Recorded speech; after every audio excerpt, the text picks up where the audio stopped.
നമസ്കാരം. മലയാളികളുടെ ജനപ്രിയ നടനാണ് ദിലീപ്. ജനപ്രിയൻ എന്ന ലേബലിൽ ദിലീപ് അറിയപ്പെടുമ്പോൾ അത് പ്രേക്ഷകരുടെ പിന്തുണയും വളരെ പ്രധാനമാണ്. ദിലീപ് ചിത്രങ്ങൾ ഒരു കുടുംബത്തിനൊപ്പം ഇരുന്ന് ആസ്വദിക്കാനുള്ള വകയുണ്ടാകുമെന്ന പ്രതീക്ഷ എപ്പോഴും പ്രേക്ഷകർക്കുണ്ട്. മിനിമം ഗ്യാരണ്ടി നൽകാൻ കഴിയുന്ന നടന്മാരുടെ ലിസ്റ്റിലുള്ള താരങ്ങളിൽ ഒരാൾ കൂടിയാണ് ദിലീപ്. എന്നാൽ വിവാദത്തിലും കേസിലും ഉൾപ്പെട്ട ശേഷം വിരളമായി മാത്രമേ ദിലീപ് സിനിമകൾ തിയേറ്ററുകളിൽ എത്തുന്നുള്ളൂ. മറ്റൊരു താരത്തിനും ചെയ്യാൻ സാധിക്കാത്ത വിധത്തിലുള്ള വേഷങ്ങളാണ് ദിലീപ് അവതരിപ്പിച്ചിട്ടുള്ളത്. നടൻ ദിലീപിന്റെ 150ാമത്തെ ചിത്രമായി തിയേറ്ററുകളിലേക്ക് എത്തിയിരിക്കുകയാണ് പ്രിൻസ് ആൻഡ് ഫാമിലി. ഒരു ഫീൽ ഗുഡ് കുടുംബ ചിത്രമായി എത്തിയിരിക്കുന്ന പ്രിൻസ് ആൻഡ് ഫാമിലിയെക്കുറിച്ച് സമ്മിശ്ര പ്രതികരണങ്ങളാണ് പ്രേക്ഷകരുടെ ഭാഗത്തു നിന്ന് വരുന്നത്. 2017 അരുൺ ഗോപിയുടെ സംവിധാനത്തിൽ പുറത്തിറങ്ങിയ രാമലീലയ്ക്ക് ശേഷം ദിലീപിന് വലിയ ഹിറ്റുകളൊന്നും ഉണ്ടായിട്ടില്ല. ജാക്ക് ആൻഡ് ഡാനിയൽ, കേശു ഈ വീടിന്റെ നാഥൻ മുതൽ വലിയ പ്രതീക്ഷകളോടെ ഇറങ്ങിയ ഭാന്ത്രയും തങ്കമണിയും അടക്കമുള്ള ചിത്രങ്ങൾ തിയേറ്ററിൽ വലിയ തിരിച്ചടി നേരിട്ടിരുന്നു. അതിനിടെയാണ് വലിയ ഹൈപ്പൊന്നും കൂടാതെ പുറത്തിറങ്ങിയ പ്രിൻസ് ആൻഡ് ഫാമിലി ആരാധകർ ഏറ്റെടുത്തിരിക്കുന്നത്. നടൻ തിലകനുമായി ദിലീപിന് ചില പ്രശ്നങ്ങളുള്ളതായി റിപ്പോർട്ടുകൾ പലപ്പോഴും പുറത്തെത്തിയിട്ടുണ്ട്. ഇപ്പോഴത്തെ തിലകനെക്കുറിച്ചും അദ്ദേഹവുമായുള്ള പ്രശ്നങ്ങളെക്കുറിച്ചും ദിലീപ് പറയുന്ന ഒരു വീഡിയോയാണ് സോഷ്യൽ മീഡിയയിൽ വീണ്ടും ശ്രദ്ധ നേടുന്നത്. എഗ്രിമെന്റ് വെക്കുന്നതുമായി ബന്ധപ്പെട്ട് അമ്മയും ഫിലിം ചേംബറും തമ്മിൽ ഒരു യുദ്ധം നടക്കുന്നുണ്ടായിരുന്നു. അമ്മയുടെ ജനറൽ ബോഡിയിൽ വെച്ച് ഇന്നസെന്റ് ചോദിച്ചു, നമ്മൾ ഈ എഗ്രിമെന്റിൽ ഒപ്പുവെക്കണോ വേണ്ടയോ എന്ന്. എഗ്രിമെന്റ് വെച്ച് അഭിനയിക്കേണ്ട ആവശ്യമില്ലെന്ന് തീരുമാനിച്ച കുറച്ച് നടന്മാർ അന്നുണ്ടായിരുന്നു. അതിൽ ഒരാളായിരുന്നു തിലകേട്ടൻ. അന്നത്തെ ജനറൽ ബോഡിയിൽ എല്ലാവരും എഗ്രിമെന്റിനെ അനുകൂലിക്കുന്നില്ലെന്ന് പറഞ്ഞ് കൈയടിച്ച് പാസ്സാക്കി അമ്മ സംഘടന സമരത്തിന് തയ്യാറാകുന്നു. എന്നാൽ ഈ പറഞ്ഞ ആളുകളാണ് ആദ്യം തന്നെ എഗ്രിമെന്റിൽ ഒപ്പിട്ട് സിനിമയിൽ അഭിനയിച്ചത്. അത് വലിയ വിഷയമായി. ഏകദേശം 6 മാസക്കാലം ഇൻഡസ്ട്രിയിൽ ആ വഴക്ക് നടന്നു, ദിലീപ് പറയുന്നു. അടുത്ത ജനറൽ ബോഡി യോഗത്തിൽ മമ്മൂക്കയൊക്കെ ഈ വിഷയം സംസാരിച്ച് ഒരു പ്രശ്നപരിഹാരത്തിൽ എത്തിക്കുന്ന സമയത്താണ് എന്നെ ആരോ വധിക്കാൻ ശ്രമിച്ചു എന്നൊക്കെ പറഞ്ഞ് പോലീസൊക്കെയായി വരുന്നത്.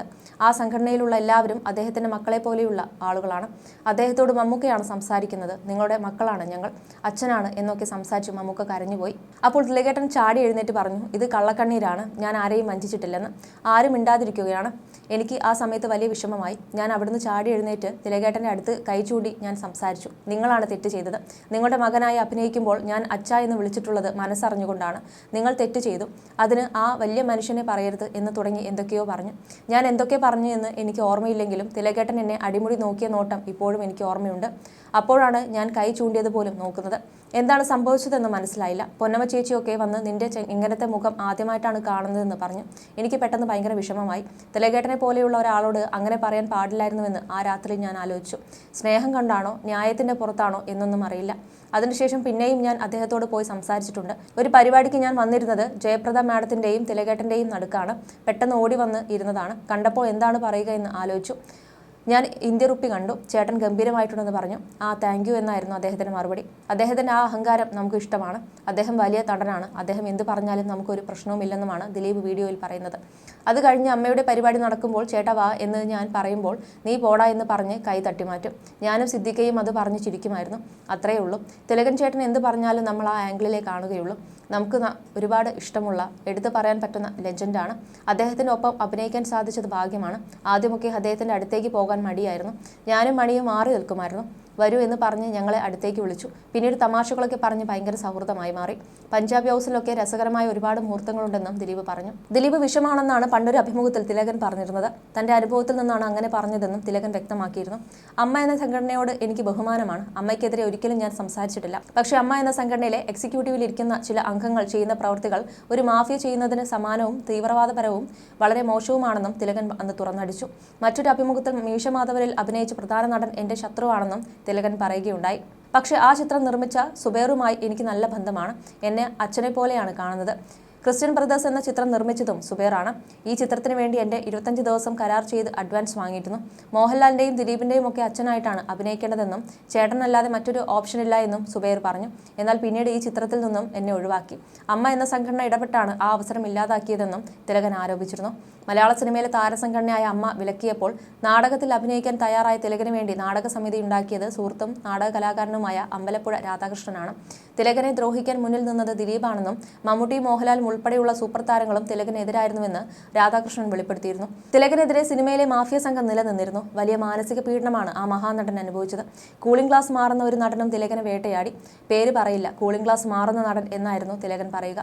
കൂളിംഗ് ഗ്ലാസ് സിനിമയിൽ ഉപയോഗിക്കുന്ന നടൻ ആരാണെന്ന് എല്ലാവർക്കും അറിയാം. മഹാനടന്റെ മകന്റെ കൂടെ അഭിനയിക്കാൻ വിലക്ക് കൽപ്പിച്ചവർ തന്നെ ക്ഷണിച്ചു. ഉസ്താദ് ഹോട്ടൽ സിനിമയ്ക്ക് വേണ്ടി ക്ഷണിച്ചു. മോഹൻലാലിന് എന്ത് പറ്റിയെന്ന് അദ്ദേഹം ചോദിക്കുമായിരുന്നു. ലാൽ എന്നോട് ഇങ്ങനെ കാണിക്കുന്നത് എന്താണെന്ന് മനസ്സിലാവുന്നില്ല. ലാലും അവരുടെ കൂടെ നിന്ന് എന്നായിരുന്നു അദ്ദേഹത്തിന്റെ മറുപടി. വിനയനുമായുള്ള സൗഹൃദം അദ്ദേഹത്തിന് ദോഷം വന്നു. കൂടുതൽ പ്രശ്നങ്ങൾ ഉണ്ടായത് വിനയന്റെ സിനിമയിൽ അഭിനയിച്ചപ്പോഴായിരുന്നു. സിനിമയിൽ ഒരു സംഘമുണ്ട്, മാഫിയ എന്ന് തിലകൻ തന്നെ പറഞ്ഞിട്ടുണ്ട്. ഒരു ചർച്ചയിൽ ഞാൻ അദ്ദേഹത്തോടൊപ്പം പോയിരുന്നു. മാഫിയ എന്ന് പറഞ്ഞത് പിൻവലിക്കണമെന്നായിരുന്നു അവരുടെ ആവശ്യം. താനത് പിൻവലിക്കില്ലെന്ന് തിലകൻ ഉറപ്പിച്ചു നിന്നു. നാടകത്തിലേക്ക് തിരികെ വന്നപ്പോൾ തന്റെ തട്ടകത്തിൽ നിന്ന് വിലക്കാൻ ആരും വരില്ലെന്നാണ് തിലകൻ പറഞ്ഞത്. എനിക്ക് ഭയങ്കര ലാഭം കിട്ടിയ നാടകമാണിത്. 104ഓളം സ്റ്റേജ് ചെയ്തപ്പോൾ 15 ലക്ഷം രൂപയുടെ ചെക്കാണ് ഞാൻ എഴുതി കൊടുത്തത്. പ്രേക്ഷകരായിരുന്നു തിലകന്റെ ശക്തി. അദ്ദേഹത്തെ കാണുമ്പോഴേ അവർ ആവേശത്തിലാവും. നാടകത്തിൽ വീണ്ടും സജീവമായപ്പോൾ സിനിമയിലേക്ക് ഇനിയല്ലെന്നാണ് അദ്ദേഹം പറഞ്ഞത്. തട്ടകത്തിൽ കിടന്ന് മരിക്കണമെന്നായിരുന്നു ആഗ്രഹം. അങ്ങനെ ഇരിക്കുമ്പോഴാണ് രഞ്ജിത്ത് ഇന്ത്യൻ റുപ്പിയിലേക്ക് വിളിക്കുന്നത്. 95ാമത്തെ നാടകത്തിൽ അദ്ദേഹം അഭിനയിച്ചുകൊണ്ടിരിക്കുമ്പോഴായിരുന്നു അത്. നാടകത്തിന് വേണ്ടി നിങ്ങൾ ഒരുപാട് കാശ് മുടക്കിയല്ലേ? ഇപ്പോൾ താൻ സിനിമയിലേക്ക് പോയാൽ ശരിയാകുമോ എന്ന ആശയക്കുഴപ്പമുണ്ടായിരുന്നു അദ്ദേഹത്തിന്. അപ്പോൾ ഞാൻ പറഞ്ഞു, ചേട്ടൻ പോകണം, നാടകത്തിന് വേണ്ടിയല്ല ഇപ്പോൾ നമ്മൾ നാടകം ചെയ്യുന്നത്. സിനിമയിൽ വരണ്യ വർഗത്തിനെതിരെയുള്ള പോരാട്ടമായിരുന്നു, അതിൽ ജയിച്ചിരിക്കുന്നുവെന്ന്. ഭയങ്കര അവഗണനയാണ് ആ മനുഷ്യൻ അനുഭവിച്ചത്. അദ്ദേഹത്തിന്റെ മക്കളായി അഭിനയിച്ചവരാണ് സിനിമയിൽ നിന്ന് മാറ്റി നിർത്തിയത്. പക്ഷേ തിലകൻ ആർക്കു മുന്നിലും വഴങ്ങിയില്ല. അദ്ദേഹം ഏറ്റവും പ്രാധാന്യം നൽകിയത് പ്രേക്ഷകർക്കാണ്. ഞാനൊരു നടനാണ്, ആരുടെയും മുന്നിൽ കൈകൂപ്പി നിൽക്കില്ല, അതാണ് ഇവർക്ക് എന്നോടുള്ള ദേഷ്യം എന്ന് പറയാറുണ്ട്. ഏറ്റവും കൂടുതൽ അദ്ദേഹത്തെ ദ്രോഹിക്കാൻ മുന്നിൽ നിന്നത് ദിലീപാണെന്ന് അദ്ദേഹം അവസാന കാലത്ത് ഒരു അഭിമുഖത്തിൽ പറഞ്ഞിട്ടുണ്ട്. അതുകൊണ്ട് എന്തു പറ്റി? മലയാള സിനിമയ്ക്ക് ഒരുപാട് നല്ല കഥാപാത്രങ്ങൾ നഷ്ടമായി. അദ്ദേഹത്തിന് ആരോടും ഒരു പിണക്കവും ഉണ്ടായിരുന്നില്ല എന്നുമാണ് അമ്പലപ്പുഴ രാധാകൃഷ്ണൻ പറഞ്ഞിരുന്നത്.